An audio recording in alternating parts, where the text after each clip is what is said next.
ایک قادری مرید کی شادی ہو گئی, بیچارہ پڑھا لکھا نہیں تھا, لیکن جس کے ساتھ شادی ہوئی دلہن اس کی تھی حافظہ, قرآن کی حافظہ تھی. جب شادی ہوئی, بات حجرے میں ہوئی, گھونگھٹ اٹھایا اور ملنے کی بات کی تو دلہن نے کہا آپ کو کیا آتا ہے؟ اس نے کہا کچھ نہیں آتا, غوث پاک کا نام آتا ہے. تو کہا میں قرآن کی حافظہ ہوں اور ابھی آپ سے ملاقات نہیں ہوگی, پہلے آپ بھی حافظ قرآن بنیے, ہمارے معیار کے مطابق بن کے آئیے. جب آپ حافظ جی بن جائیں گے, ہم حافظہ ہیں, تو اس کے بعد تمہاری ہماری ملاقات ہوگی. وہاں سے نکلے ایک دم بالکل جلال میں, غصے میں, جس کو میں آپ کی زبان کہہ دوں بالکل سنتاپ میں. فجر کا وقت ہوا تو سوچا کہ حضرت خانقاہ سے نکلیں گے تو اپنا مقدمہ پیش کر دیں گے. تو عرض کی حضور میری شادی ایک حافظہ سے ہوئی ہے اور میں اس کے پاس گیا تو اس نے کہا کہ تم بھی حافظ بن کے آؤ, پھر ملاقات کرنا ورنہ نہیں آنا. تو حضرت اب میں کیا کروں, میں اتنے دن تک صبر تو نہیں کر سکتا. فرمایا فجر کی نماز میرے پیچھے پڑھنا, میں بھی نماز پڑھاؤں گا, میرے پیچھے نماز پڑھنا فجر کی. اس نے کہا ٹھیک ہے حضور. اس کے بعد اذان تو ہو چکی تھی, حضرت تشریف لائے, نماز ہوئی. حضرت نے جب نماز کا سلام پھیرا تو دائیں طرف جتنے مقتدیوں کو حضرت نے دیکھا دایاں سلام پھیرتے وقت, تو دائیں طرف کے جتنے تھے وہ سب حافظ قرآن ہو گئے. اور جب بائیں طرف سلام پھیرا نا, تو جتنوں کو دیکھا بائیں طرف کے سارے حافظ قرآن ہو گئے. اور جی دائیں طرف سلام پھیرا سارے حافظ ہو گئے.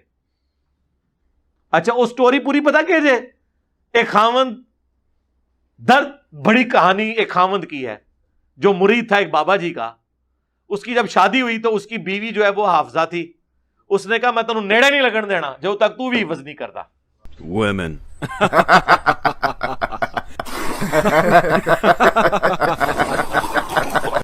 ٹائم قیامت آ گئی. یہ میں کیا وہ گھبرایا ہوا جو ہے نا وہ بابا جی کے پاس پہنچا. بابا جی بابا جی بابا جی بابا جی بابا جی. وہ جب وہاں پہنچا بابا جی کے پاس, ان کا کوئی نہیں بیٹا کر لیتے ہیں, تو فجر کی نماز میرے ساتھ پڑھی. تو فجر کی نماز جب انہوں نے پڑھی تو کہتے ہیں دائیں طرف سلام پھیرا تو سارے ہی حافظ ہو گئے.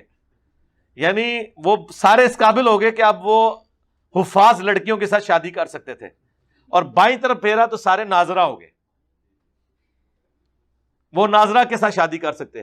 یہ مولویوں کی ساری سٹوریاں عورتوں سے شادیوں سے شروع ہو کے اس کے اوپر ہی ختم ہوتی ہیں. یہ کرامتی بھی ہے پیچھے ویاہ وڑیا سی کہ وہ ایک شادی ایسی عورت کے ساتھ ہوگی جو حافظ قرآن تھی, اس نے اپنے خامد کو نزدیک نہیں لگنے دیا. تو پیر صاحب کے پاس گیا تو انہوں نے سرکار اصحاب صفا اس طریقے سے اگر قرآن سیکھ جاتے تو نبی علیہ السلام ان کے اوپر ایفرٹ پٹ کرتے.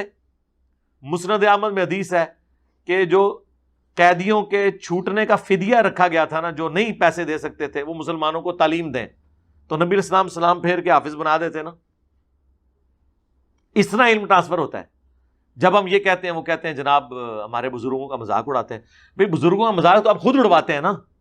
جب آپ اس قسم کے کلیم کرتے ہیں تو مذاق آپ کے بزرگوں نے خود اڑوایا ہے. ہم نے نہیں انہیں کہا تھا کہ آپ اس قسم کے واقعات اپنے ساتھ منسوب کریں.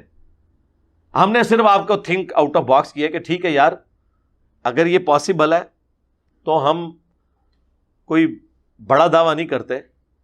آپ لوگ کہتے ہیں ہمارے بزرگ روحانی آپریشن کرتے ہیں, تو ایک نومولود بچے کا روحانی آپریشن بغیر بلیڈ مارے آپ کر دیں, ختم کر دیں. اور ٹائم قیامت تک ہے. جو بزرگ بائی پاس کر لیتے ہیں خطرے سے فیل ہو گئے نا آگے. اور آپ اپنے بزرگوں کے پیچھے نماز پڑھیں, دائیں طرف سلام پھیرے تو ساروں کے غیر ضروری بال صاف,